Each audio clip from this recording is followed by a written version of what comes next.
Welcome to Careers Unwrapped, where we delve into real-life career stories from successful people who've been through it all, the ups and the downs. We'll get their raw, honest, actionable advice and be the careers talk they wish they'd had when they started out.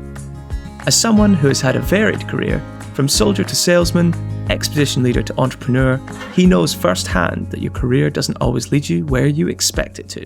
Here's your host, Mark Fawcett. Okay, so hello and welcome to Careers Unwrapped. Joining me today is Bhushan Sethi. Bhushan is a partner at Strategy & which is PwC's strategy consulting business, and he's also got well over 20 years of experience in business consulting. He's also actually an adjunct professor at New York University's Stern School of Business, so we might go into that. He is a speaker, he's a thought leader on important topics, including globalization, leadership and trust, and the future of work. And he's worked across several continents as well. And he's actually recently ranked in the top 100 on the 2023 Power list of the biggest voices in leadership.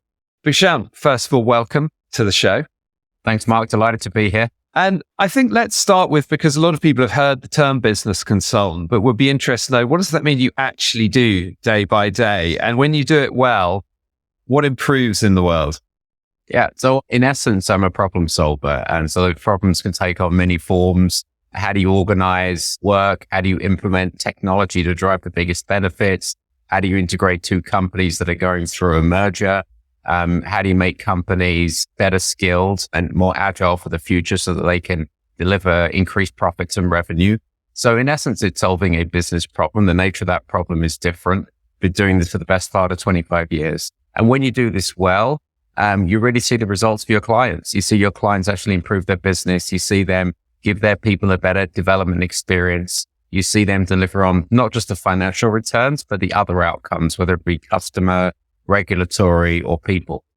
And could you perhaps illustrate that? I know you probably can't name real people and companies, but illustrate it with a recent challenge, what you did, and then what the result was for the people working in that business. So I do a lot of work with financial institutions. So think big banks, and there's a lot of regulatory scrutiny on some of those big banks, both in the US and around the world. You know, helping a large bank redesign its talent processes so that they can actually show with much more transparency to a regulator what their processes are for developing their people, how they think about succession planning and where people develop, what processes they need to change, where they need to kind of focus more on skills gaps, where they need to give a better learning experience. So the stakes were very high for this institution because they had to demonstrate this to a regulator. This bank had had systemic issues for a number of years.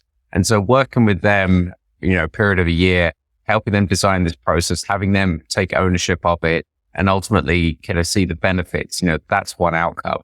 The lessons learned in this business is you've got to really get together with your clients, help them solve the problems. But ultimately, we go away and they own the business outcomes of their results, whether it's a process change, a redeployment of technology, building some skills, or meeting some regulatory commitments. And so you don't work in that bank and you go in and help people whose day job it is to do that. What skills are you bringing in that they don't have anyway?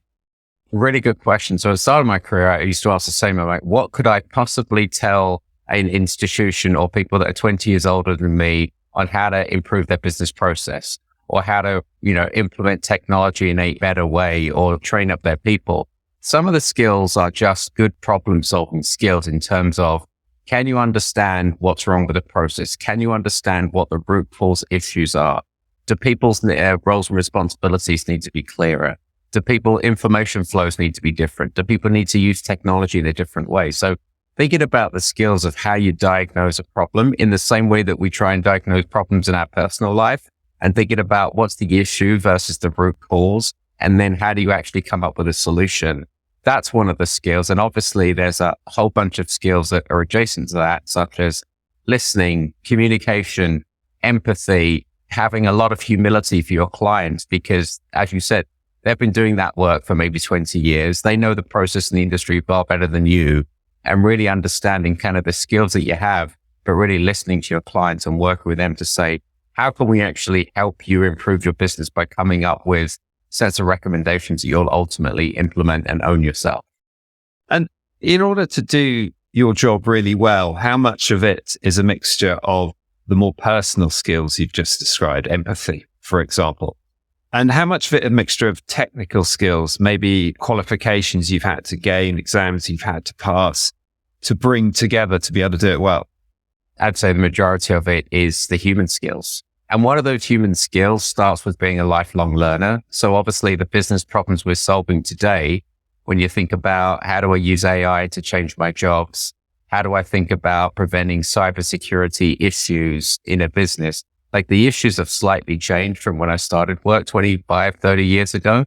But the essence of those skills about learning, understanding a problem, understanding a business model, understanding how a business makes money, understanding an industry set of dynamics, understanding the process of the technology and the culture of the place, they are lifelong learning skills that you kind of need to understand and need to be curious and ask good questions and learn.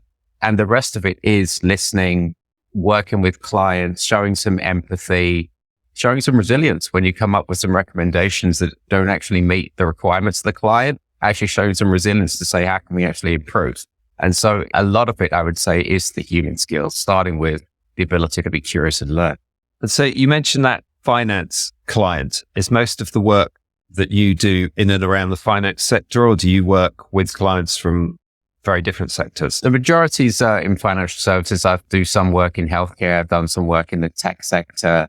Earlier in my career, I did a lot more work with pharmaceutical clients. But think of big, complex global companies that have iconic brands and deliver lots of products and services. But in big global companies, there's complexity. There's complexity in how the work gets done, how people feel, how processes are institutionalized, how technology investments are maybe not optimized. So there's always opportunities in some of these global complex firms for them to be curious to say, how do we actually innovate and do better? So as well as doing the business consultancy day job at the moment, you're also an adjunct professor at university's Stern School of Business. Can you explain what that involves, what the benefit is to you, but also what you're bringing to those who are studying there? Absolutely. So back to the lifelong learning, I've always enjoyed building teams. I've always had the privilege of being around great mentors and leaders who have taught me kind of on the job. I try and give that back in the various roles I've had in my consulting career. A couple of years ago, there was an opportunity to teach an MBA class on what I do for work, strategy consulting, how to diagnose problems, how to storyboard, how to come up with problem statements, how to come up with recommendations. And so I spend 5 months of the year, 3 hours a week. So it's a very small time commitment teaching MBA first year students. It's a mix of theory, and I do it with a couple of other professors who are in other consulting firms. It's a mix of theory, and then there's case studies that the students get where they're actually working with real companies, solving real problems, and we give them advice through the course of 12 to 15 weeks. It's hugely beneficial because you're around people that, that they are different to you. They're different age, different, parts of the world. They're not working in your company and they're not working at your clients. There's that different dynamic as well. And I just love being inspired around, hearing all the different kind of problem cases that are there, but just hearing how people are thinking on campus these days. And I'm pretty bullish on the future. Everyone, especially my generation, complains about Generation Z and the sense of entitlement and quiet quitting and people don't want to work hard. But there's a curiosity and a set of compassion and I would say global citizenship that I see from younger people, whether they're on campus or in my companies and clients, that I'm really inspired by. And so I'm pretty bullish and hopeful for the future when I see and get to work with young people. So sitting here talking to you now with a New York backdrop behind you, that's clearly not where it all started. So in terms of unwrapping your career, perhaps take us back to later teenage years or student years, early 20s. Is what you're doing now what you thought you would be doing then? Absolutely not. I mean, I've been fortunate beyond my wildest dreams. Grew up, in humble beginnings, first generation immigrant, parents were from India, grew up in North London, pretty middle class background. Parents really valued education. Like many immigrant families, they kind of pushed us there. And that kind of drives a curiosity in the lifelong learning. And it wasn't just school education. It was education about how the world works. We would go to India every year. It'd be education about politics and geopolitics, which you can't escape these days. And so my career started, I studied accounting and economics and then kind of studied the professional accounting exams. And I used that as an opportunity to get into management consulting at the time. It was the late 90s when everybody was looking at business process reengineering. And by the way, everyone still needs to look at business process reengineering because it's not just about putting in technology, it's actually fundamentally redesigning work so you can actually drive better outcomes. So they're really good skills. But no, I started in finance functions and finance process reengineering and then moved my way into different aspects of people and organization consulting. And now I'm in a strategy practice. And so I just think that the combination of understanding finance, understanding data, understanding business processes, and then the people and the organization aspects is a really good skill that kind of allows you to look at business problems from many different dimensions. And I think that the world needs more mindsets where people can actually look at problems through multiple lenses, not just the technology lens, not just a regulatory or legal compliance lens, and not just, a consumer lens. You need to look at all aspects today. There's no single problem out there in business that is one dimensional. And so bringing either the experts who play in the area or knowing a little bit about all those areas and trying to work with clients and colleagues is really what inspires me. But no, absolutely, I did not think I'd be training for this. I didn't think I'd be a partner living in New York and having run global practices and teaching at a place like Stern. So yeah, very privileged. No career journey is smooth, at least none that I ever come across. There are turns and twists and unexpected events along the way. From your own perspective, going back to those early years, just after you finished studying, what are the decisions you made that perhaps weren't the best ones? Or what are the mistakes along the way that you would perhaps advise your younger self to avoid now? Yeah, it's a really good question. I took work in my early 20s incredibly seriously. I'm not going to say that people shouldn't take it seriously, but maybe I was a little bit over the top in terms of I didn't invest as much in things like well-being, mental health, physical health, etc. I would literally, for what I didn't know, I would just make up by working the hours, asking the questions. It wasn't a case of, asking ChatGPT. It was a case of encyclopedias and references and, thesaurus and dictionaries and asking and calling up people and building your relationships and asking questions. So there's a piece about not taking it so seriously. I probably didn't ask for as much help in my early years as I do now from people when I'm struggling. I try to and that's probably country of origin and probably some of my background that I try to kind of solve problems, by myself. I probably took it quite seriously. And then I remember in my first times when I was in leadership roles, in like formal leadership roles, I probably pushed too many people too hard in terms of trying to push performance and didn't care about those very things that I didn't really prioritize in my early 20s around kind of physical and mental well-being. So I think that becomes full circle. The good news now, Mark, is the world is so ready to talk about those things. And you can't be a successful business person without thinking about your mental health, your physical health. Like you and I talked this morning that, I had to go for a run this morning because it's really important for me to start my day with a run. Things like that I didn't even think of in my early 20s. But do you think if you hadn't pushed yourself clearly very hard in those early years, you would have achieved what you have by now? A lot of this is about opportunities and having the opportunities at the time, a bit of luck, a great bit of mentorship. Like I've had some really good bosses in my early life and kind of pushed me and also gave me some really tough feedback that you probably couldn't give in today's environment because it would not be politically correct and it was probably harsh. But at the time it was the way I learned. So I do think that as people are listening to this, look at the opportunities you have, whether it's, talking to mentors, talking to people inside companies, talking to people inside schools that you can kind of, gravitate to. But try and say, how can I actually start saying yes to opportunities? If someone says, do you want to work on a task force looking at artificial intelligence? Absolutely, yes.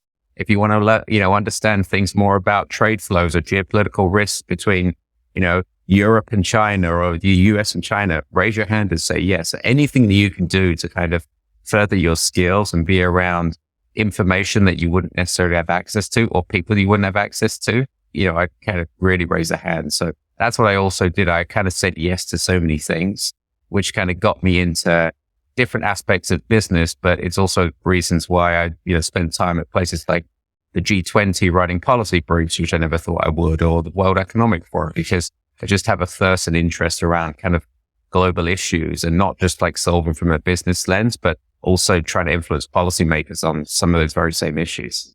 And how do you think now you can get the balance, or one can get the balance right between starting out the way you did, where, as you say, you pushed yourself hard and you were pushed hard, and perhaps someone starting now in an environment which is perhaps more aware, more nurturing about a balance between mental health, physical health, and career success?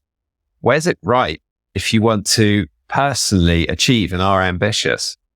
So there's a couple of ways to think about this. One is at different life stages, you may choose to push yourself harder. So maybe in your early 20s, if it's about how do I learn and be relevant, you can push yourself harder and you can set less boundaries. And it's all about saying yes because I really want to establish myself in something.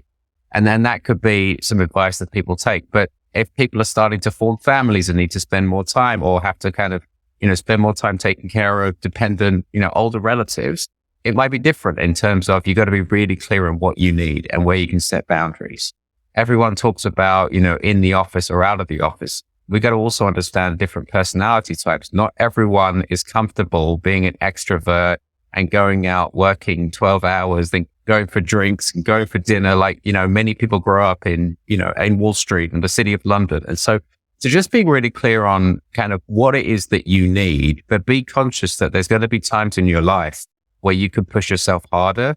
And there are going to be times when you actually have to set boundaries, and whether, obviously if you're female, having a kid and then, having to kind of then go on maternity leave, that's a different thing as well. So I think that there's no one set rule, but, setting boundaries and being clear that you're consciously making a decision to speed up on the treadmill or slow down or take an incline, etc. I think these are probably some good recipes. So you push yourself quite hard. Most people would say you've had a very successful career to date, but what barriers did you face that you had to overcome and deal with on the way, especially perhaps in your early 20s? Yeah.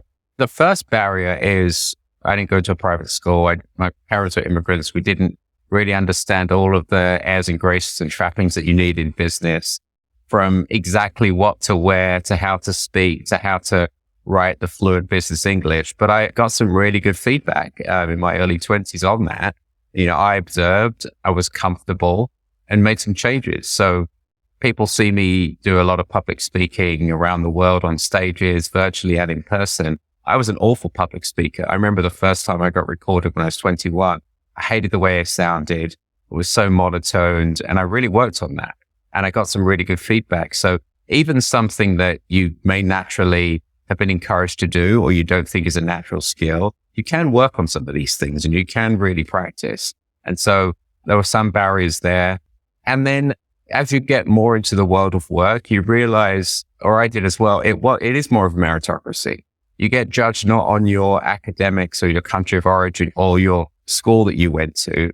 It's more about what you can do in the job. And yes, not in every company and not in every team, but my advice is you got to go find those teams that make you feel a sense of belonging and make you feel that you can be vulnerable and learn, and that it's a safe space to ask questions. And if you've got leaders who are not demonstrating that, try and be the leader that you want to be. Give those leaders feedback in a transparent, respectful way. Talk to your colleagues if they're kind of struggling around something as well. So yes, there were barriers. There'll continue to be barriers for lots of people, but the more that we can try and push those and ask questions and give feedback and kind of share how we're feeling, I think that's also super important. You mentioned, first of all, amongst their barriers related to your background and your family and your social capital and awareness. How much do you think those barriers still apply now? What are the companies that you advise and have worked for doing to make those less of a barrier for young people starting out now? So this goes back to childhood. I think all these lived experiences go back to childhood. So I grew up in 1970s, 1980s England. It wasn't a lot of fun being an Indian, and I got, bullied, and my parents, we got all kinds of racial abuse and physical and verbal and you name it. But, it builds resilience. Obviously I've been living in New York for 20 years, but I'm very close to the UK. I spend a lot of time there. I've got sisters there and do work there, etc. Obviously, when you think about the UK, maybe the Indian community obviously done really well. I mean, look at who runs the country, but there's so many other immigrants or other people that have come from different social backgrounds in the UK. They don't have to be foreign, who have kind of not, are going to experience different barriers. So my advice to people is understand where maybe you don't have as much experience of maybe global issues, or you haven't got as much experience of, people going to universities or working professional areas, and just try and surround yourself with ways to build that knowledge, whether it's through talking to people, through asking to be actively mentored, through what podcasts you listen to, what programs you tap into, what you read. And there's really a way to kind of build broader knowledge than maybe what you got from your home life or from your school. But it does start with really understanding yourself. In relation to that, one of the questions sent to us by one of our Career Starter listeners has been about how you set yourself apart from others during your career in order to drive your own success and achieve what you want to. How did you differentiate yourself and rise above the competition? I love this point on how to differentiate yourself, because the advice I try and give to teams that I manage is you're not competing with each other. The tide will lift all boats. But if I go back to my early self, the way I tried to differentiate myself was just working hard, being a voracious learner, working long hours, learning every single thing around the topic. If we were asked to kind of put together financial reconciliations when I worked in accounting, I would try and understand the business model, the strategy, what they were doing with that, et cetera, and try and kind of overachieve. And so I just kind of worked really hard. Then I realized in my kind of mid-20s, when I got my first consulting job and spent some time in the US, that everyone has superpowers. I realized one of my superpowers, maybe this is growing up in large families, et cetera, was connecting the dots. As people were talking about the financial side of a decision, someone was talking about the customer technology side, someone was talking about the consumer side. I had the ability to connect all of those dots and sound really smart. I understood finance and process and technology and come up with a holistic solution. And I realized that not everyone could connect those dots as quickly as I could. And so if you couple that with my more confidence around public speaking at the time, I was able to kind of articulate things, even taking other people's ideas and kind of make them sound better. So the point I'm trying to make is build some core skills, but everybody does have superpowers. It could be the way you communicate. It could be how you show up and you're really relatable and authentic and everybody likes you. It could be that you've got some lived experience. You've grown up, you've come as a refugee. You've got a different lived experience of a different part of the world or a different way of growing up that no one else in that room has. And that's your superpower. It could be something, sporty. So really understand, and that's really how you can differentiate. But, there's a big business community out there. We have labor shortages all over the world. We have skills constraints all over the world. Anyone who works hard, is focused on learning, tries to be kind and compassionate, there's going to be ample opportunities, I hope, and I believe, in the business world. We don't have demographics on our side. It's not like we have population explosion around the world. We actually have population decline scarily. And so it's not a case of, is there enough jobs and can I differentiate myself? It's how do we kind of unleash and nurture the creativity out of people so that we can actually get everyone to, maximize the potential, at a certain point in their life. So you clearly sheer hard work, acquisition of knowledge, identification and acquisition of gaps in terms of skills. These have all played an important factor, but it can't all have been smooth. So are there moments that you look back on and maybe put your head in your hands a little bit, embarrassments, the pieces you think, I wish I hadn't done that? Yes. Leading teams, kind of when I first started in one of my consultant leadership roles, I came from another firm and I didn't take the time to really understand how this firm worked and probably pushed people harder in terms of performance and expectations and just didn't take the time to really understand kind of what else was going on or why I wanted to do it a certain way, why I wanted to overanalyze a problem or, overtell a story. And so that's not a sustainable model, getting people to work ridiculous hours and, every problem can't be urgent and important. So really kind of getting some of that balance. I've learned a lot about, very detailed point, but how to present data in better ways to tell stories, both in writing in PowerPoint and kind of, verbally. There are many times like in my career where maybe a case now where I was very long-winded, but there's a very important way to tell a memorable story. There's a few times, there was one time in a consulting project where the client, it's like the only time it's ever happened to me, like the client actually said, we would like to roll you off the project because it's just the chemistry is just not there. It's not jiving. We want someone else to come and lead this project. The next morning, it felt like I'd been fired. It was just literally like it's a chemistry thing and everything was fine afterwards. And I did that work at kind of similar clients. But at the time it was, oh my God, am I not a good project manager? What was wrong? Can I ever be a good consultant? What does this mean for my career? So there are many times, and I'm sure there'll be many times again, where you have quote unquote, some form of failure. We've got to embrace that. We've got to be resilient. We've got to learn from it. We've got to not over personalize this. This is all kind of self-therapy I give myself whenever there's any kind of minor setback, but playing the victim, taking it very personally, you can do that for a small period of time, but you've got to literally pick yourself up, dust yourself down, go surround yourself with people who will say good things about you and then kind of get back on the horse and learn from it. I think that's very important. Hiccups or problems or mistakes can, in the moment, feel almost career ending as they feel so defining and so hard, but back on them and think that was nothing really. And I just moved on from it. I know that where I work, we have a sort of unwritten, unspoken 24-hour rule that if you're pitching for something, you're trying to win a piece of work or try and deliver a project, something goes wrong or you lose it, you have 24 hours to say that's awful. And then you move on because you've still got a whole journey still ahead of you. Sometimes these failures can also be non-work related because there's stuff going on in your personal life, whether it's relationship, whether it's parents, etc., whether it's tragedy in your life, and they can manifest and really, really impact your work. So sometimes it's not a work related thing. It could be other things that really impacts kind of how you feel at work.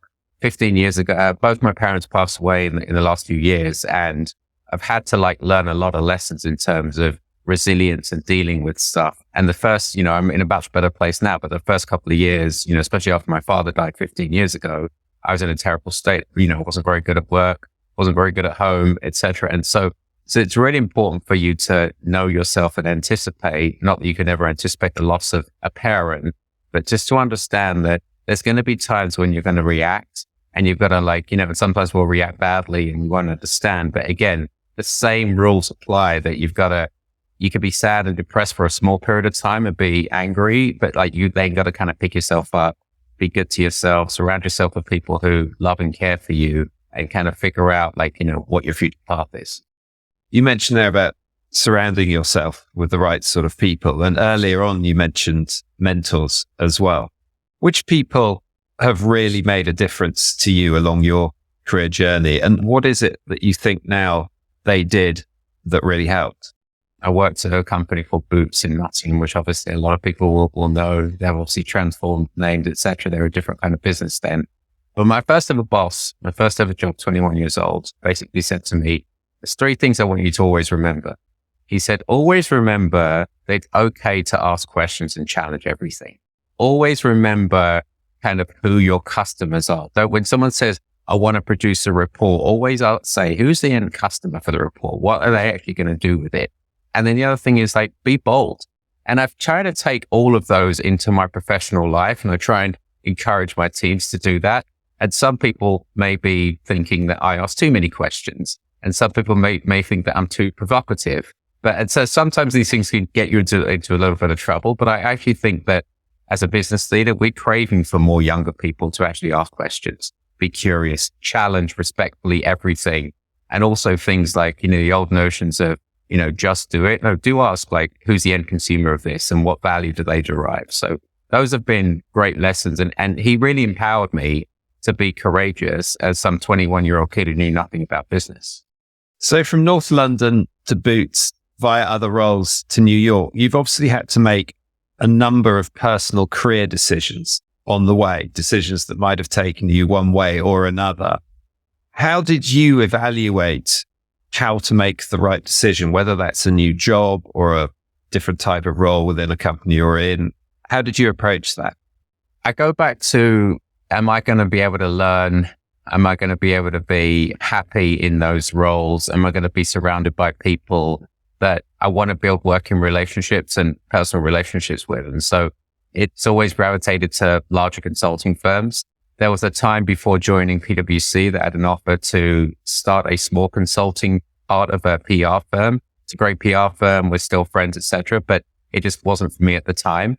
Many people who are in my business have done some form of a startup at some time. I guess I'm a big company fan at the end of the day and kind of enjoy that. So I've never done a startup. I've consulted to startups. But I make the decision about, am I going to be around people that I like and I respect and I can learn from? Is it going to be a learning environment? And is it going to be somewhere where I can professionally develop? Obviously, you need to be rewarded, you need to be recognized, etc. Those things are literally table stakes. But that's some of the ways that, I've made those decisions. And what about some of the darker forces of self-doubt, imposter syndrome? Do you find those coming into your life when you're making those decisions or when you're at work? Every day. Every day I walk into rooms, whether they're in New York or around the world and with senior executives. And I'm like, really, I really belong here. I'm just an Indian immigrant from North London. And so, but I think that's really important. And I have young children now and I don't use the term imposter syndrome, but I think it's really important that we need to be humble and we need to be hungry and we need to be curious and we need to kind of have any sense of entitlement. So yes, we need to earn the right to be in those rooms. We need to have some self-doubt and we need to go back and be a voracious, curious learner because there's so much that we need to learn. So yes, there's obviously dark sides of things like, imposter syndrome, but for many of us, and for me personally, it's part of my drive. And so there are, darker sides there. But again, I advise people to say, everyone here is unique. You're unique because you have the spirit of youth. You've grown up with digital technology. The world is so much more connected than it was when we were growing up. I mean, in terms of think about global supply chains, think about trade flows. Yes, there's some world leaders that are trying to make the world more disconnected, but by and large, everything that we get and consume kind of, doesn't all get, made and produced in one place. So there is an advantage of having the spirit of youth and having all this new technology around you. And the technology is just going to, get faster, better. So we all need to kind of learn it and apply it.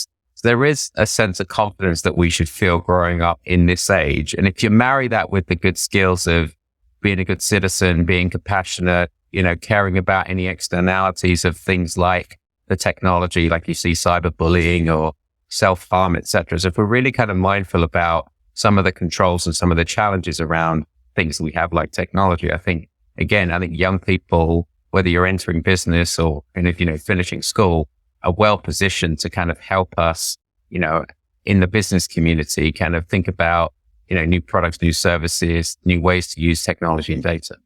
And in your work, but also in things you do outside of work in terms of thought leadership and opinion forming, you look at the future of work.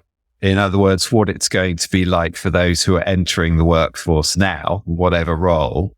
What are the changes that they're really going to be seeing over the next 4 to 5 years? The pace of change is going to continue to accelerate, whether we like it or not, whether that's because of technology and the disruption that creates, whether it's because we're in line for some economic corrections around the world. That's going to manifest itself in terms of certain businesses won't be viable. There's going to be layoffs in certain businesses and there's going to be growth in others. This whole piece around how do we truly decarbonize and the implications that have on business, data, technology, work practices is a big change. The role of governments, we can't get away from it, even though I obviously do believe in globalization. I'm a global citizen. Governments are going to kind of come up with policies, whether it's to focus on country first and, economic, employment for their organizations, maybe less immigration. So we're going to have to, anyone who's entering the work needs to literally be a student of all of those topics, understand the role of government and geopolitics, understand the role of technology, decarbonization, how businesses need to evolve, how businesses need to reinvent themselves. And sometimes that means people need to transition out of roles, but as long as we give them on-ramps and upskilling into other roles, either within a company or a community, that's part of corporate life as well. not every company that I grew up with, is in business today. And that'll be the same, going forward. So it is a chance to be hopeful. There's a set of core skills that we talked about at the start in terms of curiosity, learning, humility, understanding the human skills, understanding your special powers, and then whatever technical skills that you're going to bring to the table. And I think they put you in a really good shape to, for whatever the future of work, truly looks like. And encapsulating that, you mentioned earlier about 3 pieces of advice your first boss at Boots had given to you. If you had the chance now, what 3 pieces of advice would you give to 17, 18-year-old Bhushan to help smooth his journey to where you are now? Be kind and compassionate all the time because relationships matter. I wasn't saying that I wasn't kind and compassionate, but there's times that I could have been a better boss and a better colleague.